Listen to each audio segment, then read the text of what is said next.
Well, I have had a very interesting life, starting off with a junior Peace Corps program in Guatemala, getting degrees in um, biology, and then going into the military as an Army officer.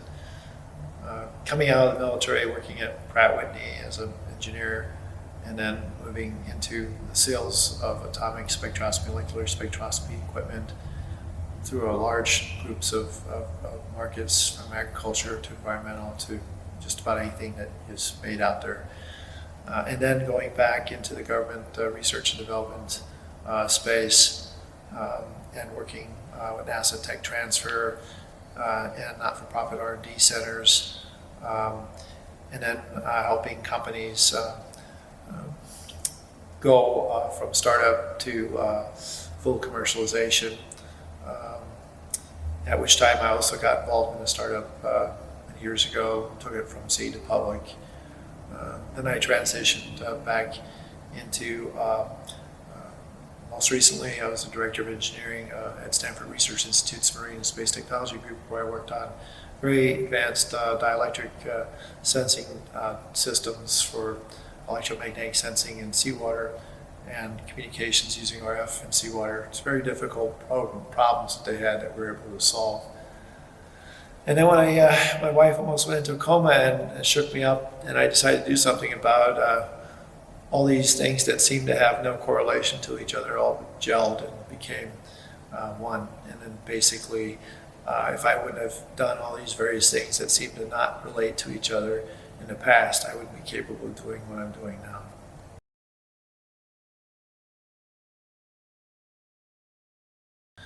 I think it's not giving up, and also having a child's enthusiasm towards learning and growing and thinking outside the box and acting on those things, and not listening to people that tell you it's impossible, but figure out, always have the attitude of how do I do something, not why I can't do something.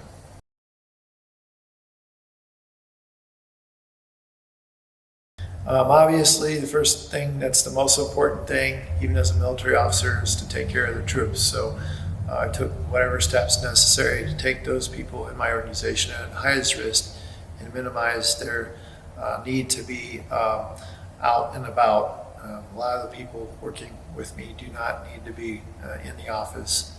So, first of all, take care of your people.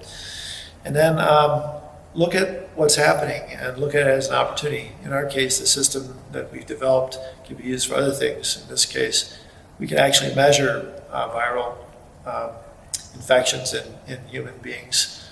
It's been well established for things like mad cow disease, HIV, SARS, and a couple other things.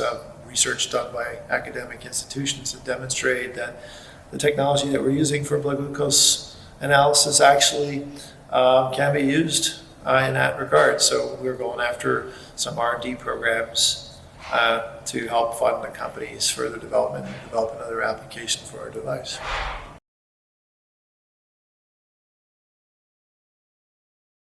We have been working remotely for quite some time because we have people that are working out of their homes part-time.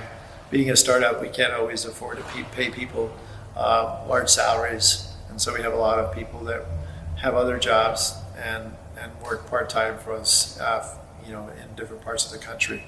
So this is just another level of that. And it's kind of actually helped us because I had to do a lot of traveling before to do pitches to raise money, and now everything's done virtually, which saves me money and time. I don't have to travel as much, and so it worked out good.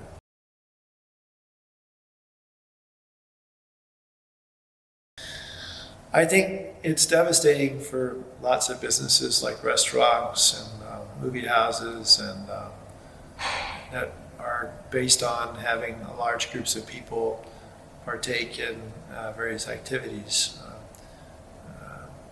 And I feel blessed that we're not in that situation with the business we have.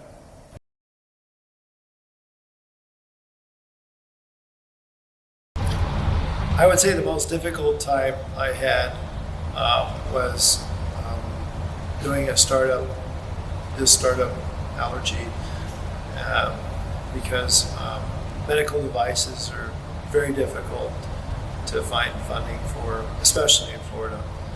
And so what I did was I came up with a strategy where I went after funding sources throughout the United States, specifically California and New York, and I was able to get enough traction to get the company funded and launched, and continue to do so with good success. But it's not been easy. There have been many times where we're down to the last $20 in the bank account, wondering how we're going to pay everybody next week, and that it's been a roller coaster, but it's well worth it for what the outcome is going to be, something that will help people in the world.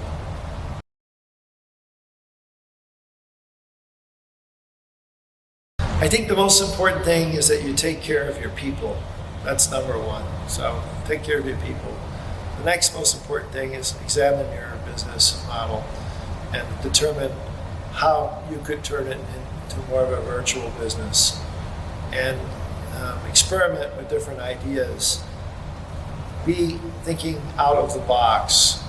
Be creative. Don't be afraid to try things. Start things and try them. Don't think about things. Don't let yourself be a victim of analysis, paralysis by analysis.